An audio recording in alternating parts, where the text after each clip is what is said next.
हा जो साधन प्रतिष्ठा निरूपणातला जो समास आहे त्या समासामधल्या 5 ओव्या वाचते आणि मग मला जे आज दुपारी जाणवलं ते सांगते.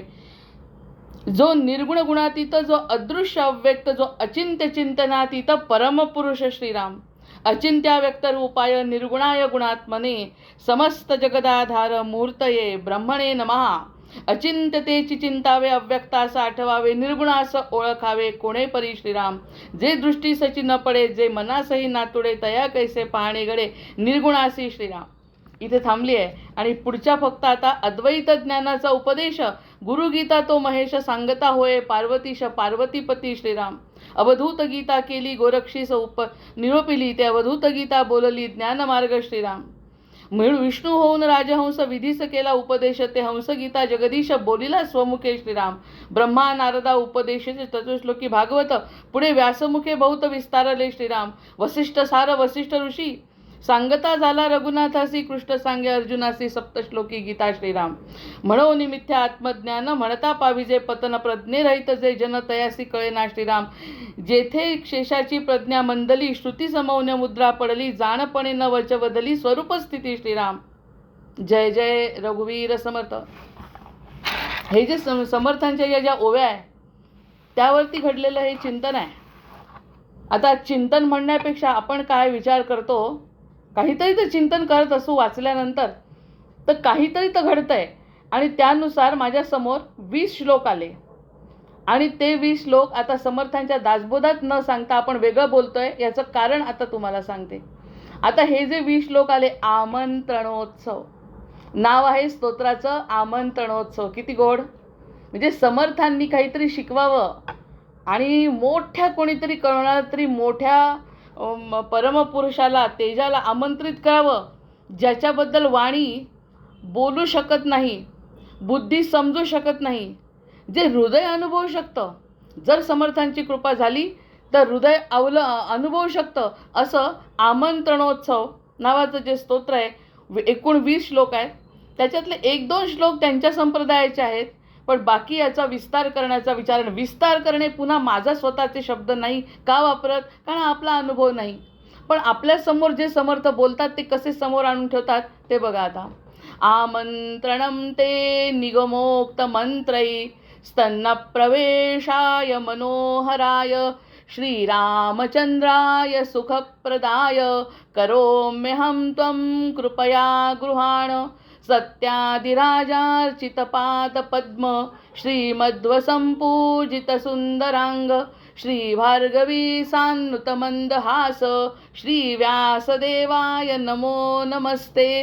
अनन्तरूपैर्जितमिश्च परादिभिश्च श्रीबृहति सहस्रा विश्वादिभिश्चैव सहस्ररूपै नारायणा षट्शतैरजादयैः एकादिपञ्चाशदिशतैश्च रूपैश्च श्रीकेशवादैश्च चतुर्सिंहतिविंशै. ह्या प्रकाराने 20 श्लोक आहेत. तर 20 श्लोकामधले माझ्या पहिल्या श्लोकाचं जे वर्णन आहे बघा, नारळी पौर्णिमेचा दिवस आहे आणि श्रीराम जय राम जय जय राम हे मनामध्ये चालू असताना हे स्तोत्र दिसलं. याचं नाव आहे आमंत्रणोत्सव स्तोत्र. हे स्तोत्र अतिशय विलक्षण आहे. आता ह्याबद्दल बोलत असताना पूर्ण स्तोत्र म्हणून वेळ तसंही आपल्याला वेळ नेहमी कमी पडतो, म्हणून वेळ नाही वाया घालवत. तर स्तोत्रावरती जेव्हा विचार करते, चिंतन करते, तेव्हा आपल्याला या गोष्टीचं महत्त्व कळेल की व्यासांचं नाव काय आलं, की व्यासांनी जे सांगितलं तेच खरं मानायला पाहिजे शास्त्र, असं म्हणत असताना आमंत्रण दिलं आहे. आणि ही मध्वाचार्य परंपरा आहे. हे स्तोत्र अतिशय विलक्षण आहे. यात केवळ असं नाही म्हटलं आहे की राम मला सुख दे. समर्थांनी जे सांगितलं तेच उत्तर येत आहे. राम मला सुख दे अशी प्रार्थना नाही. उलट श्रीरामांचं विश्वरूप, विविध अवतार रूपांनी व्यूह, त्यांचा अंतर्यामी रूप, जागृत, स्वप्न, सुषुप्ती, तुरीय अवस्था, प्राण, अन्नमनादी कोश, लोक, द्वीप, कालचक्र, ग्रह इत्यादी सर्वांमध्ये असलेलं परमात्मा स्वरूप म्हणजे श्रीरामतत्व आहे. काय विचार करायचा? समर्थ म्हणाले, कशाचा विचार करायचा, चिंतन कशाचं करायचं मीच सांगतो. तुम्ही नुसतीच कल्पना करता, ते मला समजत नाही. तर हे जे स्तोत्र ऐकलं तर त्यांनी सांगितलं राम तत्व घेऊन आता जो कृष्ण परंपरेचा असेल तो कृष्ण घेईल, जो विठ्ठल परंपरेचा असेल तो विठ्ठल घेईल, जो भक्त असेल तो शिवाचं रूप घेईल, जो ओंकार म्हणेल, कोणी शक्ती म्हणेल, जे कोणतं मनामध्ये स्तोत्र, जे कोणतं दैवत असेल ते. कारण आपण ज्याला मानतो ते दैव इतकं सोपं करून टाकलंय सगळ्यांनी. आणि त्यांनी सांगितलं की कशाचा विचार करायचा आहे? विश्वरूप. मुळात म्हणजे म्हणजे सगुणाबद्दल बोलतच नाही आहे. विश्वरूप, विविध अवतार रूप, व्यूह, अंतर्यामी रूप जे स्वतःमध्ये आहे, भगवंत हृदयस्थ आहे, जागृत आपण जेव्हा जागे असतो तेव्हा, स्वप्न, सुषुप्ती, तुरीय, नंतर आपले प्राण, अन्नमयादी कोश, लोक, द्वीप, कालचक्र, ग्रह इत्यादी सर्वांमध्ये असलेलं परमात्मा स्वरूप म्हणजे ते तत्व. आमंत्रणोत्सव आहे. रामाला आमंत्रण असं म्हटलेलं नाही आहे, पण आमंत्रण कुणाला करा म्हणतात? आज समर्थांनी सांगितलं ना, कोणती तरी चिंतन करा, ब्रह्माचं चिंतन करा. ब्रह्म म्हणजे काय? ब्रह्म आम्ही ओळखू कसं? मग त्यांनी सांगितलं, राम हे जे तत्व आहे, तो जर नाव दिलं वसिष्ठांनी त्यांना, ते मुळात होतं तत्व. ते तत्व होतं ते सगुण रूपाने जेव्हा साकार झालं कौसल्याच्या घरी, तेव्हा त्यांनी राम हे नाव दिलं. पण राम ते व्यक्तीला, त्या अवताराला नाव दिलं, पण आहे ते परमतत्व, ते एक रूप. त्या एका रूपाबद्दल आपण चिंतन समर्थ भक्त असल्यामुळे करू शकतो. तेच तत्व ओंकाराचं आहे, तेच तत्व शिवाचं आहे, तेच तत्व ब्रह्मदेव सोडून ब्रह्माचं आहे. या सगळ्या मग राम हे सर्वव्यापी नारायण आहे. सर्वव्यापी नारायण. आपण अनंताची स्तुती त्या दिवशी केली. अनंत मायेबद्दल बघितलं, अनंत ब्रह्मा बघितलं, अनंत माया, जाणे ब्रह्म जाणे माया, ह्याचा विचार जेव्हा केला तेव्हा त्यांनी सांगितलं एका राम शब्दामध्ये, एका स्वतःच्या आराध्यामध्ये हे सगळं आपल्याला मिळू शकतं.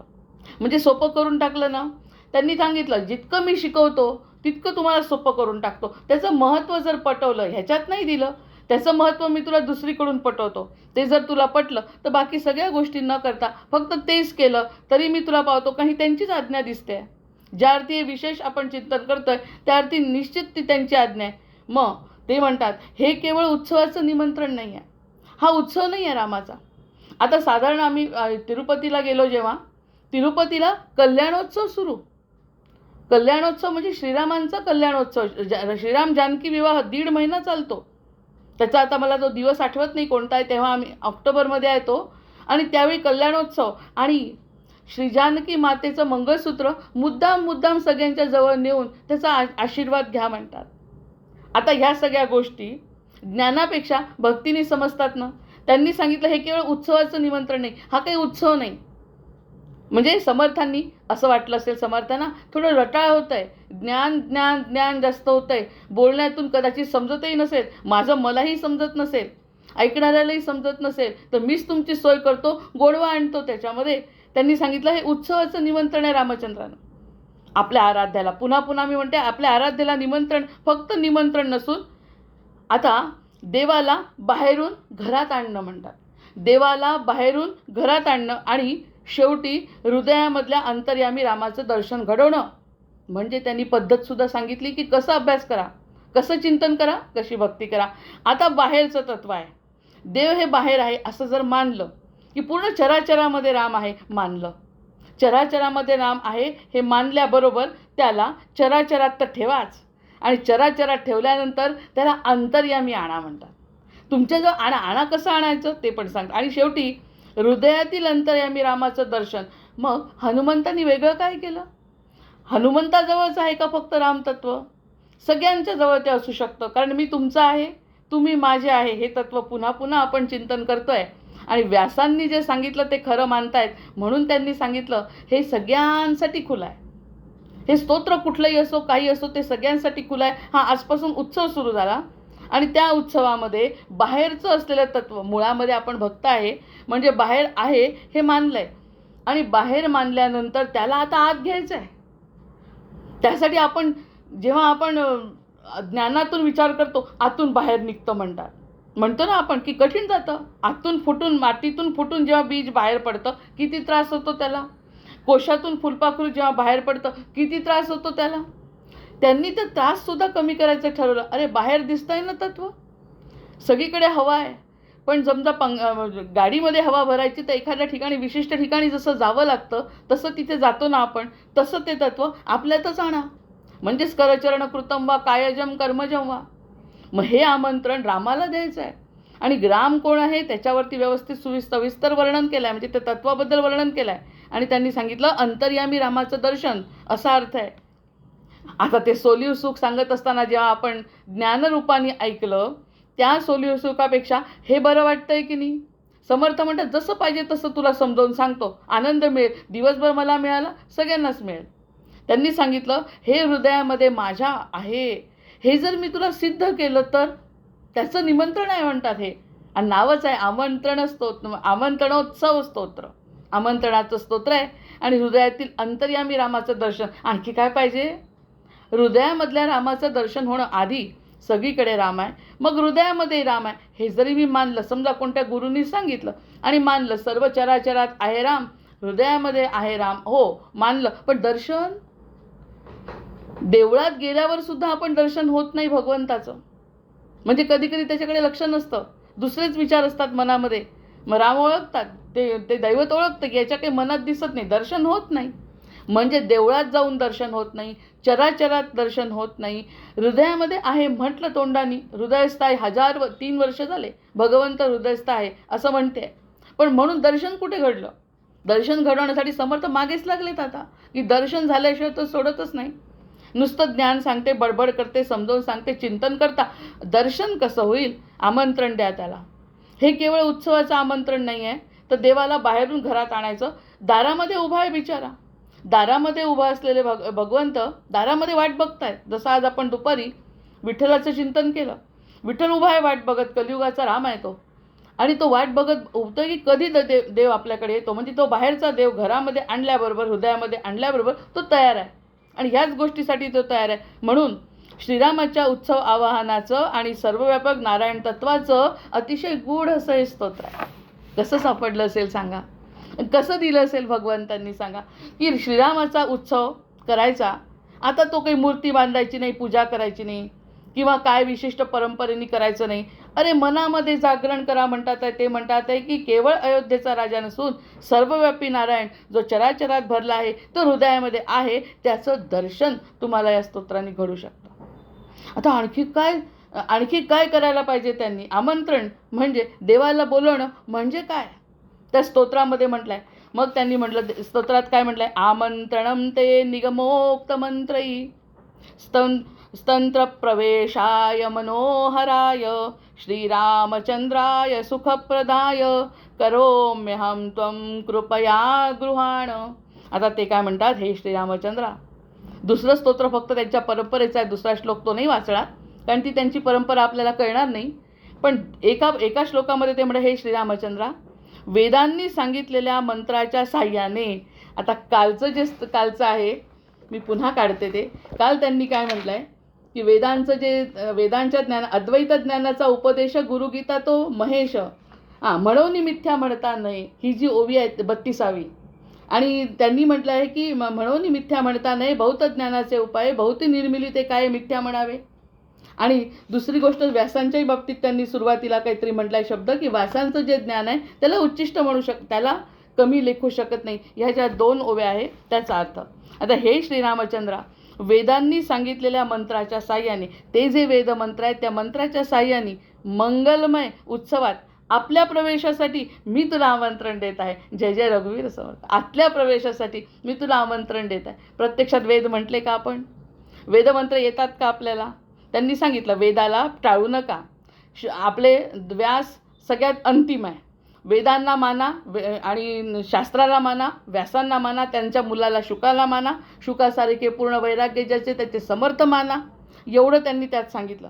आता त्यांनी सांगितलं हे मानलं म्हणजे गणपतीची आराधना, रामाची आराधना, कृष्णाची आराधना केली, पण मला माझ्या आतमध्ये प्रवेश करण्यासाठी मी तुला आमंत्रण देतो आहे. जय जय रघु. दादा सांगा, याच्यापेक्षा आणखी काय चांगली समोर घटना घडू शकते. ह्यापेक्षा अति उत्तम असं काहीच असू शकत नाही. त्यांनी सांगितलं जे तुला समजलं आहे, जे ज्ञान मी आत्तापर्यंत दिलं आहे 7 दशकांमध्ये, त्या दशकामध्ये मिळालेल्या ज्ञानाचा उपयोग हा आहे की तू श्रीरामाला आमंत्रित कर आणि वेदमंत्रांच्या साह्याने आमंत्रित कर. आयुष्य घालवलेले लोक त्या ठिकाणी बसलेले आहेत, ज्यांनी आयुष्य त्यांचं पूर्ण समाधानामध्ये आणि रामाच्या भेटीने घालवलेलं आहे. असे लोकांनी वेद म्हटले आहेत, आपल्यासाठी उच्चार करून ठेवलेले आहे. आता तुम्ही फक्त आमंत्रण करा. आणि त्या आमंत्रण करत असताना मी तुला आमंत्रण देत आहे. कोणती अक्षता नाही, फूल नाही, काही नाही, मनातल्या गोष्टी. कारण भरलेला जो राम आहे, जो हृदयामध्ये जो राम आहे, त्याला आमंत्रित करा म्हणतात. आणि सतत त्याच्या सहवासात जर तुम्हाला राहायचं असेल तर खरंच हा ज्ञानाचा पसारा काही गरज नाही. त्यांनी सांगितलं श्लोक मी म्हणून ठेवले, वेद मी म्हणून ठेवले. आधी तुम्ही शास्त्रावरती विश्वास ठेवला कारण समर्थांनी सांगितलं, आणि आज समर्थ म्हणाले अनुभव पण घ्या. कल्याण स्तोत्र ऐका, श्रीरामांचं जानकीचं मंगळसूत्र बघा, आणि त्यानंतर हे श्रीरामचंद्र वेदांनी याचा अर्थ आहे आमंत्रण ते निगमोक्त मंत्रही. जे वेदांचे मंत्र आहेत त्या मंत्रांच्या साह्याने मंगलमय अशा उत्सवामध्ये, आता मंगलोत्सव सुरू झाला, कुठे काही हो, कितीही प्रदूषण असो, कितीही दुःख असो, कितीही प्रलोभन असो, आमंत्रण भगवंताला, आपल्या आराध्याला आमंत्रण. उत्सवात आपल्या प्रवेशासाठी मी तुला आमंत्रण देत आहे. आत्तापर्यंत असं आमंत्रण बघितलं का कधी? आपण रामाची भगवंताचा फोटो नेऊन ठेवतो, एखादं कार्य आहे, भगवंत बघून घेईल तेव्हा काय करतो? त्यावेळीची मनस्थिती काय असते? माझ्यावरती कोणत्याही प्रकारचं संकट येऊ नये म्हणून सुपामध्ये गणपतीच्या जवळ रामाची मूर्ती, सगळं केलं आहे, पण दर्शन कुठे झालं आहे? त्यांनी सांभाळलं, ताबडतोब सगळ्यांना सांगितलं यांनी या संकटातून आम्हाला सांभाळलं, पण भगवंताचं दर्शन आत्म्याला झालं नाही. त्या आत्म्याला दर्शन होण्यासाठी आधी हे 7 दशक ऐकले, त्यानंतर समर्थांची कृपा झाली, आणि मग त्या आराध्याला आमंत्रण. हा जो क्रम आहे ते फक्त समर्थच करू जाणे. आमंत्रण देतो आहे म्हणे मी तुला, तू सुख प्रदान करणारा आहे, कृपया माझे आमंत्रण स्वीकार. आता असं म्हटलं, नुसतं आमंत्रण स्वीकार म्हटलं तरच स्वीकारेल. आतापर्यंत असं आमंत्रण दिलं का कधी आपण? गुरुर् ब्रह्मा गुरुर्विष्णू गुरुर्देव महेश्वरा तोंडानी म्हटलं, प्रत्यक्षात गुरूंना घरात बोलवलं आहे का? घरात त्यांचं पादुकांचं पूजन केलं, पण हृदयाने आमंत्रण दिलं का? यावर कितीतरी चिंतन होऊ शकतं. आपण आमंत्रण देणं फार महत्त्वाचं आहे. आपण म्हणतो आम्हाला आमंत्रण आलं नाही, आम्ही जाणार नाही. नुसतं व्हॉट्सअपवर टाकलं आम्ही येत नाही. नुसतंच तो म्हणतो बाहेरच्या बाहेर की हे मला खूप महत्त्वाचे आहे आणि तो मी नाही जाणार त्याच्याकडे. सर्वसाधारण मर्त्य जीव जर असा विचार करतात तर तो अनंत कोटी ब्रह्मांडाचा नायक आमंत्रणाची वाट नसेल बघत कशावरून. त्यामुळे त्यांनी सांगितलं, हे श्रीरामचंद्रा, वेदांनी सांगितलेल्या मंत्राच्या साह्याने मंगलमय उत्सवात आपल्या प्रवेशासाठी, आतल्या प्रवेशासाठी मी तुला आमंत्रण देत आहे. आतमध्ये ये. आता बाहेरचं सगळं तुझं आणि माझं सगळं संपलं. बाहेरचं मला काही दिसत नाही, तू मला आमच्या हृदयामध्ये पाहिजे, असं आमंत्रण मी तुला देतो. तू सुख प्रदान करणार आहे, कृपया माझं आमंत्रण स्वीकार. आणि हे म्हटलं आहे कोणी? खूप मोठ्या परंपरेतल्या सद्गुरूंनी म्हटलेलं आहे. आपली परंपरा जरी नसली, आपल्या परंपरेतलं हे स्तोत्र जरी नसलं तरी वरच्या लेवलवर कोणीच सगळे सारखे आहेत. मग इथे काय म्हटलं आहे? निगम म्हणजे वेद आणि तंत्र म्हणजे उपासना आणि विधी. तंत्र आणि उपासना विधी. उपासना विधीसुद्धा मानसपूजा. करचरणकृतम वा कायजम कर्म, मानसपूजा, उपासना विधी, वैदिक मंत्र आणि आगमिक उपासना विधी याचा संगम आहे. सगळं मी करतो तुझ्यासाठी, पण सगळं केल्याबरोबर माझ्या मनामध्ये तू प्रवेश कर, हे विशेष निमंत्रण मी तुला आज देतोय. हा माझ्या विधीचा, ज्ञानाचा, भक्तीचा आणि गुरुकृपेचा संगम आहे. त्या संगमामुळे आता तू माझ्याकडे आकर्षित आहे. माझ्या हृदयामध्ये तुला स्थान देतो, मला दुसरं काही नको. सुरुवातीला म्हटलं रामा मला सुख दे असं म्हणत नाही, उलट श्रीरामांचं विश्वरूप, विविध अवतार रूप, व्यूह, अंतर्यामी रूप, जागृत, स्वप्न, सुषुप्ती, तुरीय अवस्था, प्राण, अन्नमयादी कोश, लोक, द्वीप, कालचक्र, ग्रह, हे सगळं मला कळलंय तुझं आता. आणि प्रत्यक्षात मला त्याची काही माहिती नाही. एवढे हुशार आहे का आपण हे सगळे काल, लोक, स्वप्न, सुषुप्ती कळायला? पण मला सगळं कळलं. वेदांच्या साह्याने आमच्या गुरुजींनी म्हटलेले मंत्र, उपासना विधी, तंत्र, हे सगळं ते केलं. पण संगम हा आहे की आमंत्रण देतो आहे. अक्षत देतात. कशी देतात अक्षत?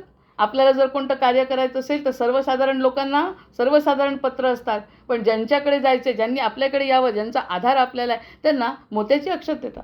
अशी ही मनापासून मिळालेली रामचंद्राला मोत्याची अक्षत आहे. माझ्या हृदयामध्ये येऊन बस.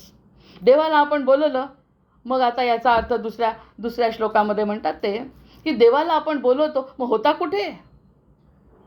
देवाला आपण बोलवलं पण तो होता कुठे? असं जर तेव्हा म्हटलं तर उपनिषदामध्ये म्हटलं आहे त्यांनी, ईशावास्यमिदं सर्वम, ईश्वर सर्वत्र आहे. आता हे आपण ग्रंथामध्ये वाचतो, ज्ञानेश्वरीमध्ये वाचतो, ईश्वर सर्वत्र आहे. म्हणून देवाला बाहेरून घरात आणणे हा प्रत्यक्ष अर्थ नाही. बाहेरचा आहे आपल्या सगळ्या घराच्या बाहेर आहे, विश्वात आहे, नदीत आहे, डोंगरात आहे, जंगलात आहे, तिथलं नाही.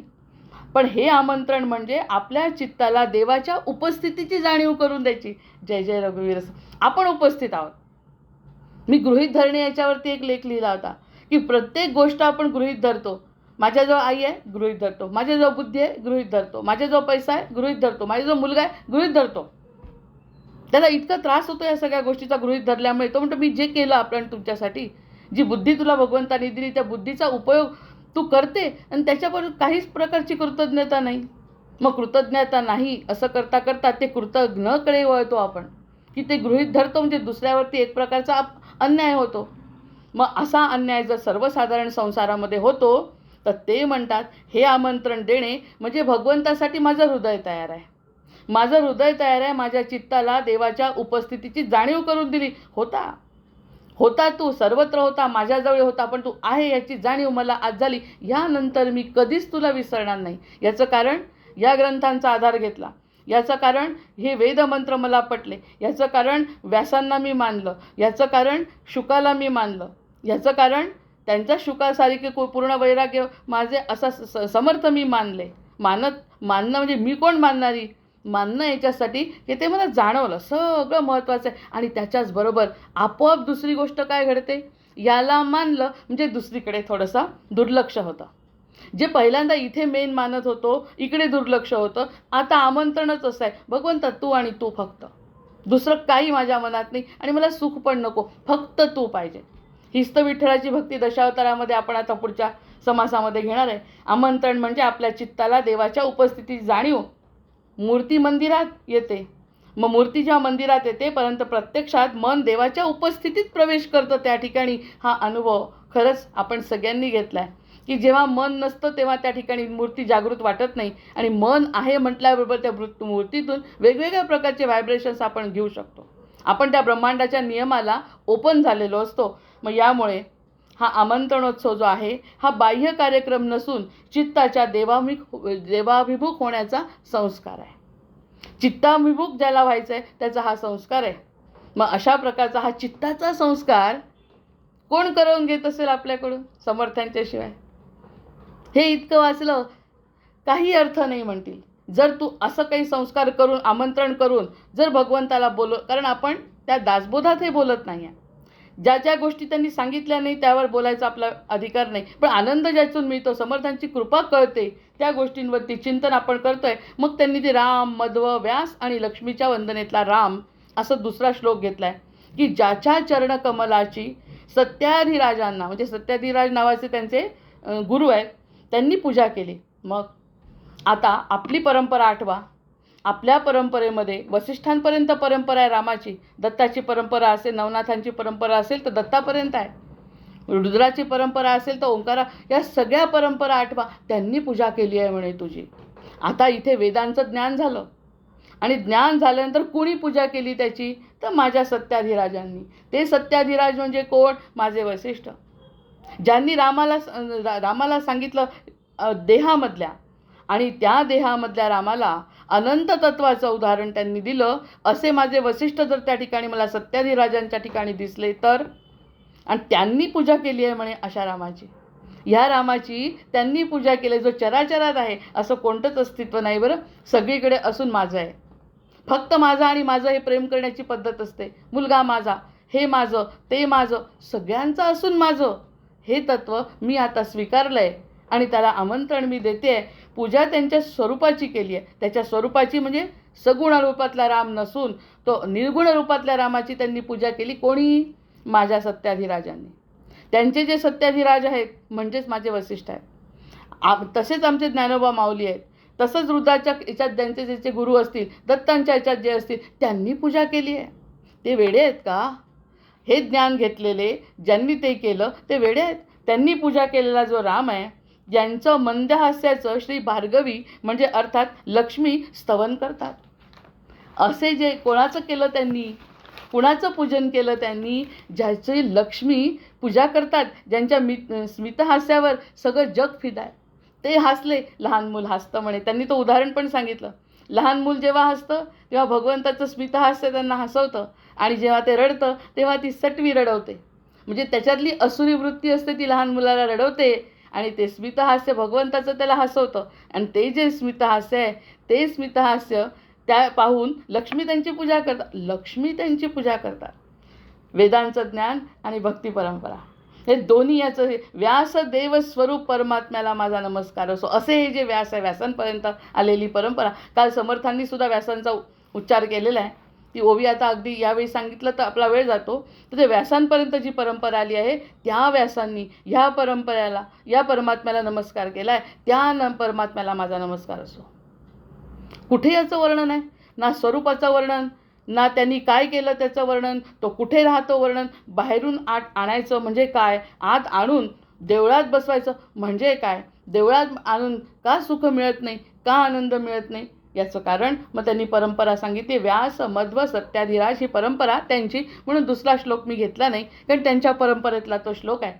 रामाला फक्त दशरथ पुत्र म्हणून पाहिलं तर चालणार नाही. आपण जे काही तत्त्व मनामध्ये आणतोय त्याच्याबद्दल सोलियुसुख महाराजांनी सांगितलं, पण त्यांच्या शब्दापेक्षा हे शब्द आणखी आपल्याला भक्तीकडे नेणारे आहेत. कारण सत्याकडे नेणारे शब्द भक्ती मार्गाने सोपे जातात. मग त्यांनी म्हटलं दशरथ पुत्र म्हणून पाहिलं तर चालेल का त्याला? फक्त तो दशरथ पुत्र राम नाही. म्हणून इथे राम म्हणजे वेदांनी प्रतिपादन केलेलं हे जे परमतत्व आहे ना, ते परमतत्व नारायण श्रीराम म्हणून या ठिकाणी व्यास उल्लेख करतात. मग यांनी व्यासांनी वेदही रचले आणि या ठिकाणी व्यास उल्लेख करतात आहे या आमंत्रणोत्सवाचा, की ज्या ठिकाणी रामा माझ्या हृदयामध्ये तुम्ही या, तुमची पूजा मी करतो, असं आमच्या व्यासांनी म्हटलं. व्यासांचा मुलगा शुक, शुकाचे आपले सद्गुरू, शुकासारखे आपले सद्गुरू यांनी सगळ्यांनी त्याची पूजा केली आहे मनापासून. आणि पूजा म्हणजे इथे कोणत्याही प्रकारचा विधी दिलेला नाही, मनाच्या माझ्या हृदयामध्ये तुम्हाला आमंत्रित करते आहे. मग हे झाल्यानंतर व्यास म्हणजे वेदांचं विभाजन करणारे, व्यास म्हणजे वेदांचं विभाजन करणारे, राम म्हणजे सगळ्यात महत्त्वाची ओळ आपल्याला सापडली की व्यास म्हणजे वेदांचं विभाजन करणारे आणि राम म्हणजे त्या वेदांनी प्रतिपादन केलेलं तत्व आहे. फक्त वेदांच्याही पलीकडे आहे. त्यांनी जे प्रतिपादित केलं, ज्याचं नेती कोणती श्रुती शास्त्र ज्याचं वर्णन करू शकत नाही, असं रामतत्व आहे.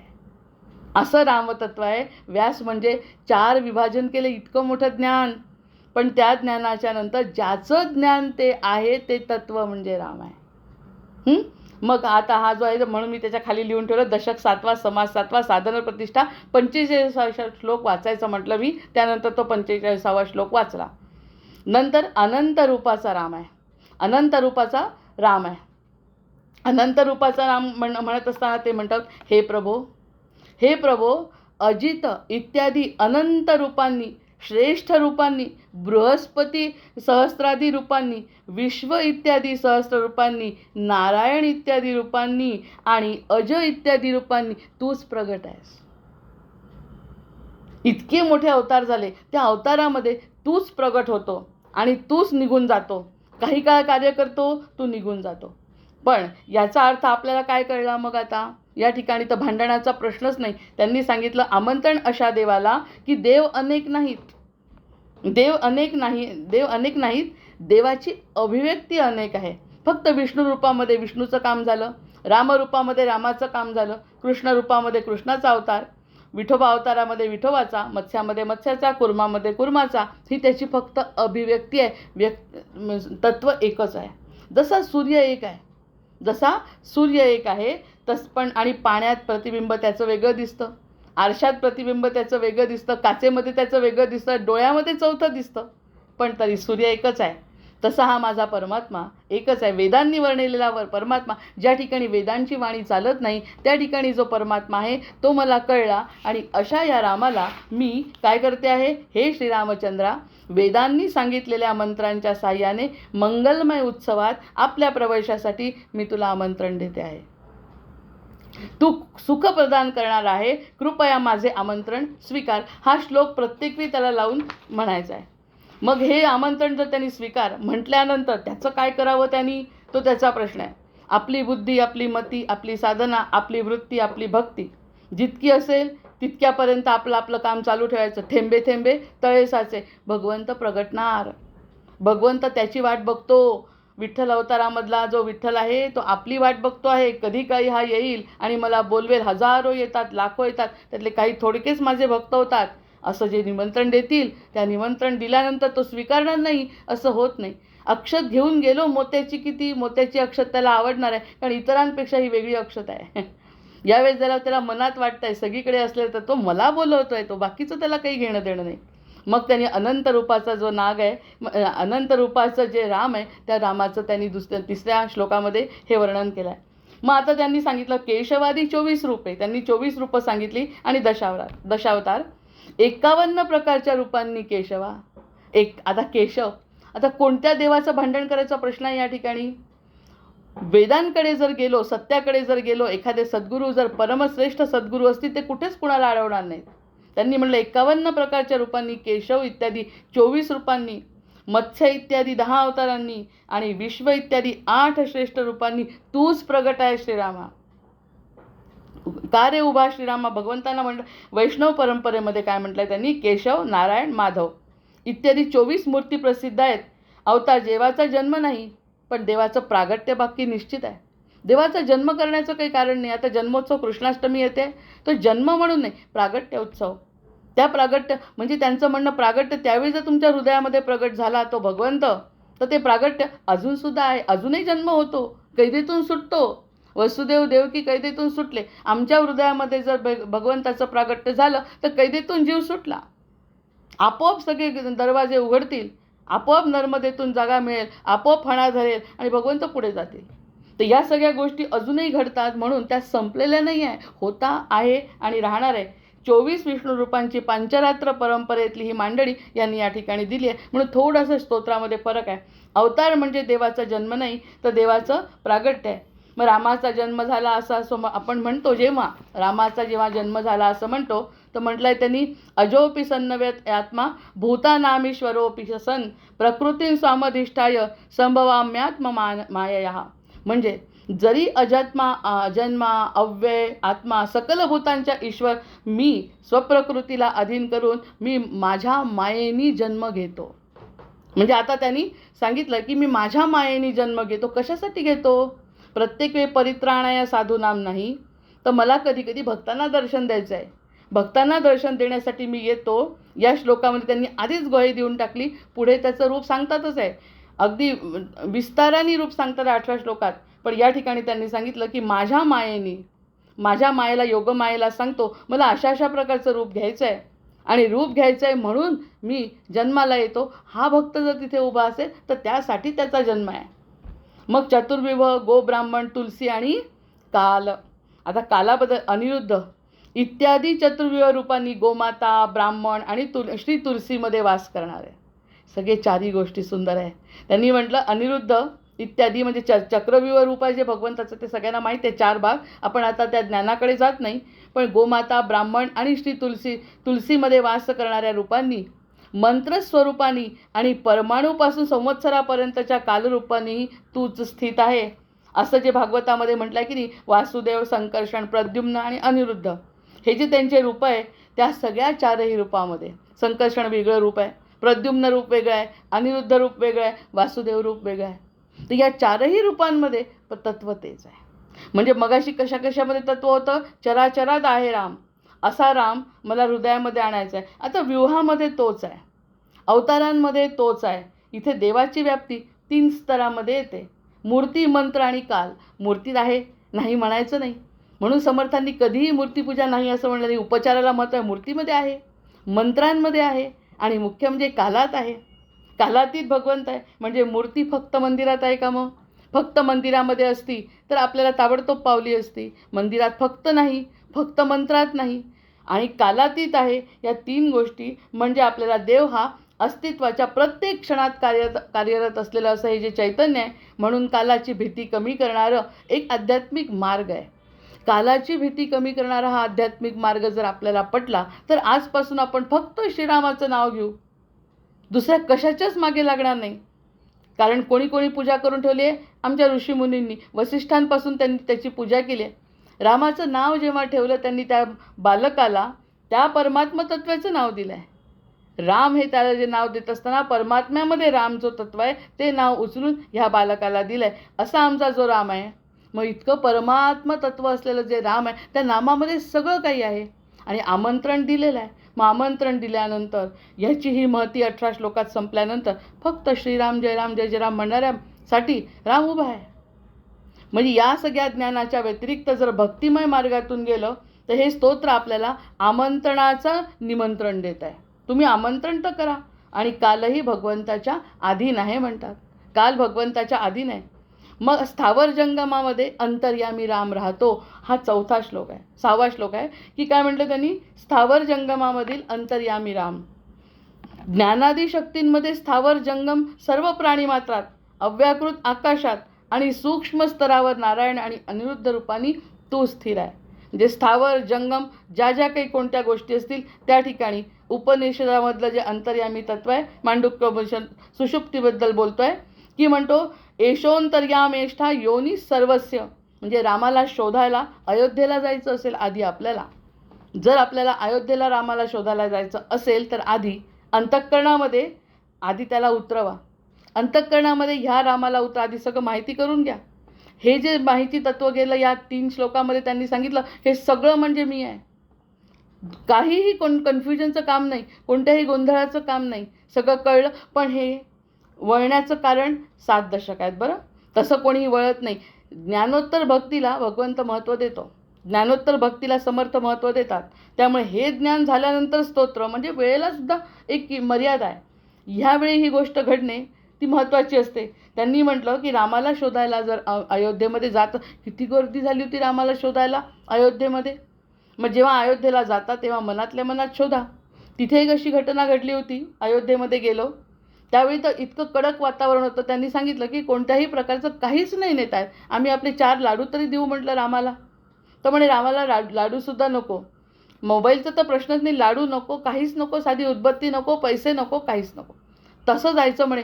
म्हटलं रामाने शिकवायला सुरुवात केली की काय, की माझ्याजवळ येताना काय. पण तेव्हासुद्धा मन त्याच्यामध्ये नव्हतं.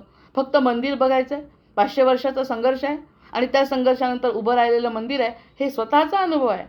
जेव्हा दासबोध दशक शतक आपलं दशक आणि समास वाचतो, समर्थांची कृपा होते, तेव्हा कुठे अशा प्रकारची माहिती मनात येते. मग तिथे गेल्यानंतर म्हटलं आता नाहीतरी हातात नाहीच आहे ना काही, मग आपण हात वर करूया. हा अनुभव आहे आमच्या मैत्रिणींचा. तिला म्हटलं आपल्या हातात तसंही काहीच नाही आहे ना, मग आपण आपला हात वर करू. म्हटलं आलो आता, काहीच देता येत नाही, मनाने तर तुला सगळं द्यायचं आहे पण आम्हाला आणू देत नाहीत. म्हटलं ह्या मर्यादा आहेत या ठिकाणी. तर मी सरळ हात वर केला आणि सगळ्यांनी हात वर करून रामाला दर्शनाला गेलो. म्हणजे त्या ठिकाणी मंदिरातला राम हृदयात येण्यासाठी जी काही पात्रता लागते ती रामाला समजते. मग त्यांनी म्हटलं रामाला शोधायला अयोध्येत जाण्यापूर्वी अंतःकरणात उतरा. दगडात देव आहे म्हणणं सोपं आहे, त्या मूर्तीमध्ये देव आहे असं म्हणणं सोपं आहे, पण समोरच्या माणसातही राम आहे हे जाणणं म्हणजे साधन आहे, असं या स्तोत्रातला 6वा श्लोक म्हणतो. मग हा जो श्लोक आहे तो श्लोक खरंच अनुभव देणार आहे की नाही. मग म्हणून म्हणायचं आपण अनादिनिधम विष्णुम सर्वलोक महेश्वरम लोकाध्यक्षम स्तुवन नित्यम सर्व दुःखातिगो भवेत. या ठिकाणी विष्णूचं स्मरण केलं तर इथे रामापर्यंतच जात आहे, रामाचं स्मरण केलं विष्णूपर्यंत जात आहे, रामाचं स्मरण केलं शिवापर्यंत जात आहे, शिवाचं स्मरण केलं ब्रह्मापर्यंत जात आहे. आज काय कळलं, सगळीकडे एकच तत्व आहे, नाव काही द्या, देव अनेक आहेत पण तत्व एकच आहे. मग ह्यामध्ये काही वादाचा भांडणाचा तर बाहेरचा तर मुद्दाच नाही. आणि आतमध्ये आपल्याला जे कधी कधी काय वाटतं याचं एक कारणही सांगते. हे असा विचार येण्याचं कारण, आपण असा विचार करतो की जेवायच्या वेळी हा स्तोत्र म्हणू आणि त्याच्यानंतर झोपायच्या वेळी हे स्तोत्र म्हणू, उठल्यानंतर पृथ्वीसाठी वेगळं करू. हा जो कर्मकांडाचा विषय आहे ना, तो कर्मकांडाचा विषयसुद्धा इथे थोडाफार संपतो. त्यांनी म्हटलं फक्त राम घ्या. अरे जडमध्ये स्थावर जंगम सगळीकडे चराचरात सगळीकडे मीच आहे. तर माझं नाव जर तू मनापासून घेतलं तर सगळ्या गोष्टींपर्यंत मी पोचवून देतो. त्यांनी म्हटलं 500 रुपयाची मला मदत करायची आहे कोणाला, आपण एक उदाहरण घेतलं होतं, 500 रुपयाची कोणाला मदत करायची आहे आणि त्या व्यक्तीला दिलं, त्याची पूर्ण भागत नाही भोग, 500 रुपयामध्ये त्याला पूर्ण त्याचं समाधान होत नाही. तीच जर आपण मनापासून जर भगवंताला अर्पण केली, मनातल्या भगवंत त्या इच्छा सगळ्या पूर्ण करतो, 10,000 पटीने जास्त आपल्या इच्छा पूर्ण करतो. एकच नाही, 1000 लोकांना पुरवत असेल. या सगळ्या छोट्याचं अनंत होण्याचं, बीजामध्ये कल्पवृक्ष सामावल्याचं जे तंत्र आहे ते तंत्र म्हणजे एका शब्दात आहे. म्हणजे आपला सगळा गोंधळ की हे नाव घेऊ का ते नाव घेऊ, हे स्तोत्र म्हणून माझे तर खूप पाठांतर आहे, ह्या सगळ्या गोष्टी या ठिकाणी समतात आहे. त्यांनी म्हटलं आहे अनादि निधनम विष्णुम सर्व लोक महेश्वरम, हे जे तत्व आहे तेच रामतत्व आहे. जय जय रघुवीर समर्थ. असे या 6 श्लोकांमध्ये त्यांनी निमंत्रण कोणाला केलं आहे, अशा रामाला आधी निमंत्रण तर दिलं, पण तो राम कसा आहे. मग त्यांनी म्हटलं संकर्षण, प्रद्युम्न, वासुदेव. प्रद्युम्न आणि संकर्षण म्हणजे काय, तर ह्या रूपांनी भोगता आणि अनुभवाच्या शक्तीचं नियमन करणारा जो आहे, तसंच आकाशस्थित वासुदेव रूपाने सर्व सद्गुणांनी युक्त होऊन भक्तांची इच्छापूर्ती करणारा सुद्धा तूच आहेस. मग ही चतुर्युगाची रचना जी सांगितलं, वासुदेव म्हणजे काय. मग वासुदेव म्हणजे व्यापक चैतन्य. 4 शब्दात सगळं त्यांनी 19 श्लोकात सगळं सांगितलं. वासुदेव म्हणजे व्यापक चैतन्य. संकर्षण म्हणजे संकोच आणि लयाकडे नेणारी शक्ती. लयाकडे नेणारी शक्ती. आता काय लयाला न्यायला पाहिजे, संकर्षणाची उपासना करायची आणि त्याला लयाला घालायला सांगितलं, तर काय लयाला गेलं पाहिजे, अर्थात माया. मायेकडे जर बघायची जी दृष्टी आहे, जी विस्तारित झालेली दृष्टी आहे, त्या दृष्टीला जर मला संकर्षण करायचं असेल त्याचं, तर तो संकर्षण आहे. त्यामुळे संकर्षणाची आराधना करत असताना आपण ती लयाला जाणे म्हणजे मायेमधून लक्ष कमी होणे. आणि वासुदेव म्हणजे व्यापक चैतन्य, व्यापक चैतन्याकडे माझी दृष्टी जाणे. नंतर तिसरं प्रद्युम्न म्हणजे हे सगळं जर मी केलं, व्यापक चैतन्याकडे बघितलं आणि संकर्षणसुद्धा केलं, तर काय होणार आहे, प्रगट होणारी सर्जनशक्ती आहे. आता जे काही माझ्यामध्ये प्रगट होईल, जो काही आनंद, जे काही समाधान, जे काही कृतकृत्यता, जी काही कृतज्ञता व्यक्त होईल ती म्हणजे प्रद्युम्न शक्ती. ती सुद्धा भगवंताचीच आहे. बरं, ही शक्ती बाहेर होती, आतही होती, माहिती नव्हतं, हा प्रश्न आहे. बाहेर होती, हनुमंत विसरला, ब्रह्मदेव विसरले, तर मी नाही विसरणार का. भगवंत म्हणतात विसरायचं नाही. विसरले तर मी सांगायला तुम्हाला तयार आहे. अनिरुद्ध म्हणजे आणि प्रद्युम्न म्हणजे प्रगट होणारी शक्ती, आणि त्यानंतर नंतर अनिरुद्ध म्हणजे नियमन करणारी शक्ती.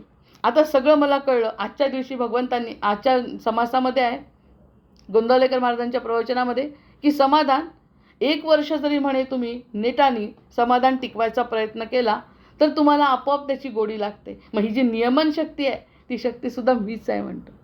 बरं, ती कुठे बाहेरून आली का आपल्याजवळ, मग की बाहेर कुठे ती शक्ती होती, 10,000 रुपये दिले आणि विकत घेतली. भले कोर्स लावू एखादा मेडिटेशनचा, पण त्या मेडिटेशनच्या कोर्समध्ये ती शक्ती नाही मिळाली. त्यांनीसुद्धा ती आपल्यातलीच जागृत केली ना. म्हणजे व्यापक चैतन्य मीच, संकोच आणि लयाला नेणारी शक्ती मीच व्यापक झाली, मीच लयाला नेली, मीच प्रगट झाली. मग इथे जर कृष्ण म्हणतोय की मी मी मी मी विभूती योगामध्ये, मग मी पण तेच बोलते, मी काय वेगळं बोलते. मग ही कोणती शक्ती आहे, ही प्रद्युम्नाची शक्ती. माझी कशी, जो बोलेल त्याची नाही, ती त्याची शक्ती, आणि ती शक्ती प्रगट होणार आहे. आणि नंतर ह्या सगळ्या गोष्टी 1 वर्ष केल्यानंतर आपली एक साधारण बेलसरींनी सांगितल्याप्रमाणे पुन्हा आपली मायेमध्ये जाण्याची इच्छा असते ना, ती इच्छा न होऊ देण्याची त्याचं नियमन करणारी शक्ती म्हणजे अनुरुद्ध शक्ती.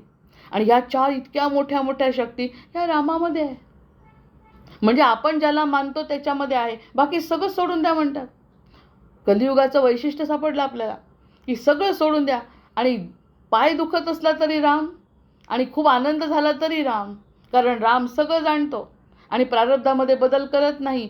असलेला प्रारब्ध मी स्वीकारते. ह्या 4 शक्ती असलेला राम मला जर कळला तर, आणि त्याला मी बोलवलं आहे मुख्य म्हणजे, आणि जर तो आला तर मी साधी राहिली पाहिजे का. अगदी आमंत्रण करायचं आणि मोठे राजरजवाडे बोलवले, अगदी मोत्याची अक्षत घेऊन त्या राजवाड्यांकडे गेलो. ही मोठी जबाबदारी आहे. हे श्लोक समजून घेणं म्हणजे, राजरजवाड्यांकडे गेलो, मोठे आपल्यापेक्षा, त्यांना बोलवलं आणि त्यांना त्यांच्याप्रमाणे नको का त्यांचं करायला सगळं. ते जसे आले तर त्यांना तशा प्रकारचं आगत स्वागत त्यांचं व्हायला पाहिजे. आपण रामाला बोलवतोय आणि आपण आगत स्वागत या 4 गोष्टी नसताना करू शकतो त्याचं.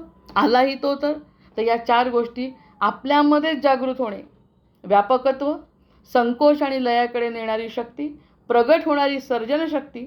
त्यानंतर आनंद जर झाला तो टिकला पाहिजे ना.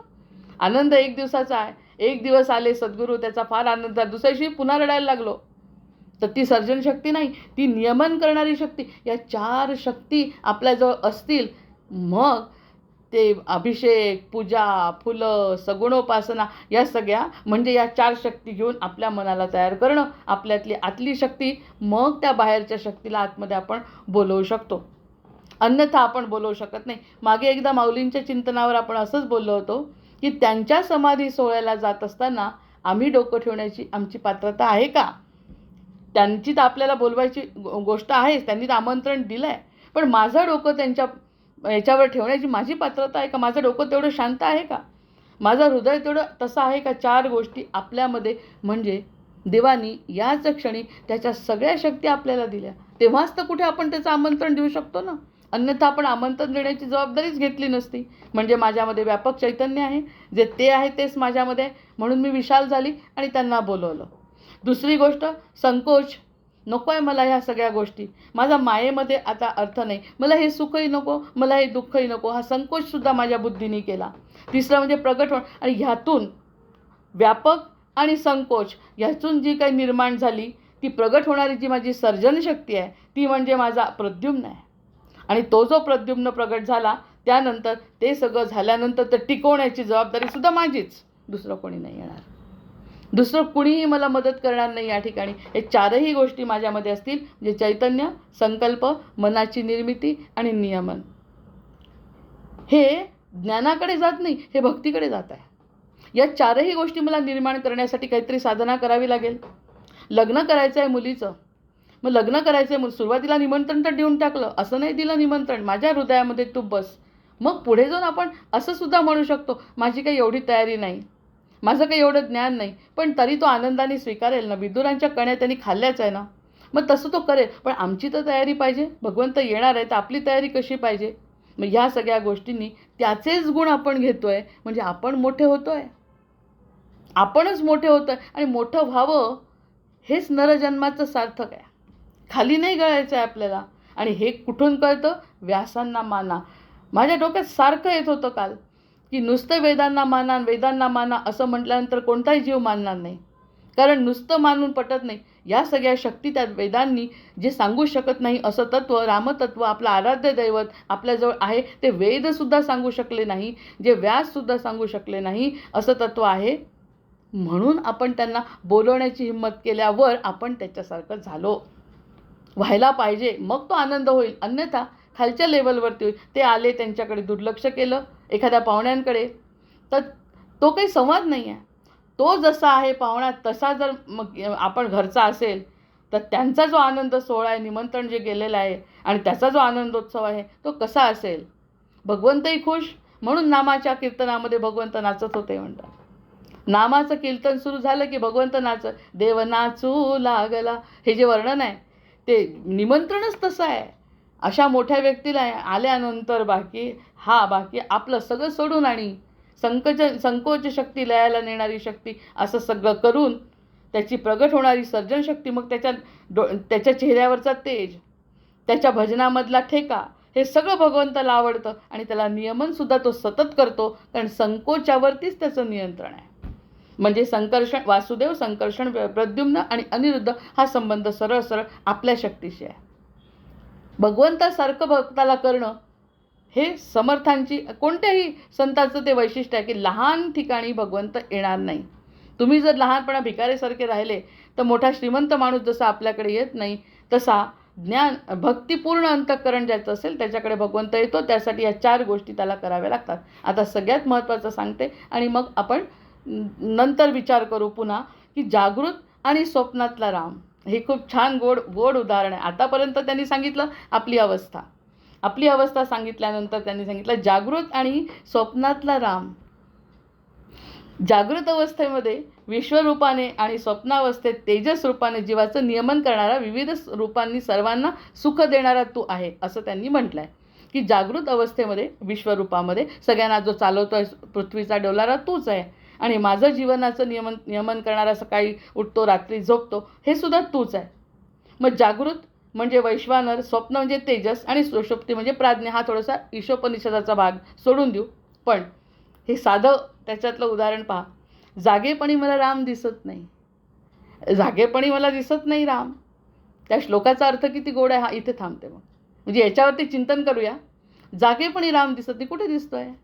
इतकं सांगतायत समर्थ आहे, मांडुक्य म्हणजे सांगताय, सगळं सांगताय. कारण तेवढी पात्रता, हे 4 गुण घेऊन जीव मोठा होत नाही आहे ना. मग राम दिसत नाही, जागेपणी राम दिसत नाही. म्हणून त्यांनी म्हटलं की सुरुवातीला जागृत म्हणजे वैश्वानर, हा जो दिसत नाही सगळीकडचा राम, मग स्वप्नातही राम दिसत नाही. केवढी कुठे साधना आहे. स्वप्न जरी पडावं म्हणलं रामाचं पडावं, कुठे पडतंय? त्याच्यासाठी सुद्धा साधना लागते. वाईट वाईट गोष्टी मनात येतात. कोणी पकडलं, कोणी धरलं, कोणी मारलं, कोणी चोरलं, हे येतं कारण मनात तेच आहे ना. म्हणजे पुन्हा त्यांनी जसं सांगितलं तसं मनावर नियंत्रण ठेवा, मनामध्ये तेच तेच करा म्हणजे राम येईल.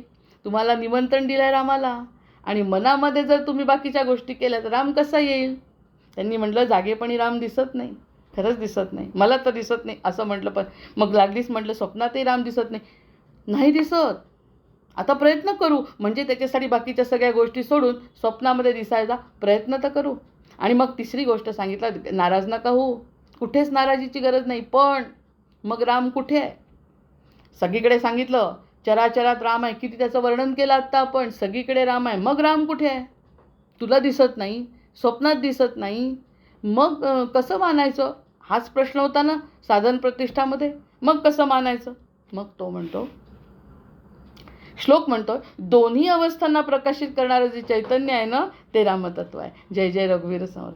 दोन्ही अवस्थांना जे प्रकाशित करत आहे, मला दिसत नाही, मला जाणवत नाही, मला पाहायचं आहे, मला भेटायचं आहे, मला आणायचं आहे, किंवा मी आणू शकत नाही, हे सगळं जे वाटतंय ना, ते रामतत्वालाच वाटतंय म्हणतात. जय जय रघुवीर समर्थ. किती गोड. आता हे जे वाटतंय, बरं आता पण तर रामतत्व नव्हतं का? होतं, वाटतच नव्हतं. हेच तर म्हणायचं आहे निमंत्रणाचा उद्देश. निमंत्रणाचा पुन्हा आपण उद्या पहिला श्लोक पाहू, उद्या म्हणजे पुढच्या गुरुवारी, की निमंत्रणाचा उद्देशच हा आहे की हे तत्व आहे. आता काळजीचं कारण आहे का? दिसत नाही, नका दिसू देऊ. स्वप्नात दिसत नाही, नका दिसू देऊ. हे तर कळलं की स्वप्नात आणि जागेपणी मला राम दिसत नाही आहे. हे जे सांगताय ना तत्व, ते सुद्धा रामतत्व आहे. मग त्याच्याकडे लक्ष द्या. त्याच्याकडे एकदा लक्ष दिलं की स्वप्नातही येईल आणि प्रत्यक्षातही दिसेल. भरला घनदाट हरी दिसे. आधी त्याच्याकडे लक्ष द्या जो दिसत नाही तो. मग राम आहे कुठे? आधी तर सांगून ठेवलं त्याचं वैशिष्ट्य काय. मग राम कुठे आहे? त्यांनी सांगितलं दोन्ही अवस्थांना प्रकाशित करणारे स्वप्न आणि सुषुप्ती. दोन्ही सुषुप्ती नाही, स्वप्न सुषुप्तीचं वेगळं चिंतन आहे. स्वप्न आणि जागृतमध्ये जागेपणी मला राम दिसत नाही असं काय? रस्त्यावर थोडी आहे ती गोष्ट. एवढी मोठी ऊर्जा जगाला चालवणारी ती उभी थोडी राहणार. नाही दिसत मला डोळ्यांनी, दिसणारही नाही, आणि दिसला असं सांगूही नाही. त्यांनी स्पष्ट सांगितलं आहे उपनिषदात, तो दिसणार नाही. मग काही तरी काळजीचं कारण नाही. स्वप्नातही येत नाही, माझ्या किती जप करते, नाही येत. पण हे दोन्ही गोष्टीमध्ये तो नाही हे सांगणारं जे तत्व आहे ते रामतत्व आहे. त्याची आराधना कर म्हणतात. म्हणजे या दोन्ही गोष्टीत तुझ्या आपोआप तो राम येईल आणि प्रत्यक्ष हृदयामध्ये वास करेल. कारण निमंत्रणच तसं आहे. जय जय रघुवीर समर्थ. आता सुषुप्ती आणि तुरीय अवस्था जी आहे, त्या तुरीय आणि सुषुप्ती अवस्थेचं जे चिंतन आहे, म्हणजे जे 2-4-5 श्लोक जे राहिलेत त्याच्यावरती आपण पुढे चिंतन करू. पण ह्या चिंतनातून निश्चितच आपल्याला निमंत्रित करून त्याला आपल्या हृदयामध्ये स्थानापन्न करून घ्यायचं आहे. आणि ते स्थानापन्न झाल्यानंतर माझ्याकडे देव माझा पाहतो आहे अशा दृष्टीने जर जीवनामध्ये बदल झाला तर समर्थांना हे अपेक्षित असावं असं माझं हे आत्मचिंतन आहे. आणि त्या चिंतनामध्ये मला दिवसभर अतिशय आनंद मिळाला की मला असं 1 मिनिटही होत नव्हतं की आपण हे सांगितल्याशिवाय राहायचं. आपल्याजवळ ते ऐकलेलं ठेवायचं आहे आणि नंतर कधीतरी ऐकू. कदाचित याचाही परिणाम होऊन आपल्या आयुष्यामध्ये बदल होण्याची शक्यता नाकारता तर निश्चितच येत नाही. जय जय रघुवीर समर्थ. भर्जनं भव बीजानां अर्जनं सुखसंपदां तर्जनं यमदूतानां राम रामेति गर्जनम् आवाहनं न जानामि तवार्चन पूजांचैव न जानामि क्षम्यतां परमेश्वर क्षम्यतां परमेश्वर. जय जय रघुवीर समर्थ. जय जय रघुवीर समर्थ.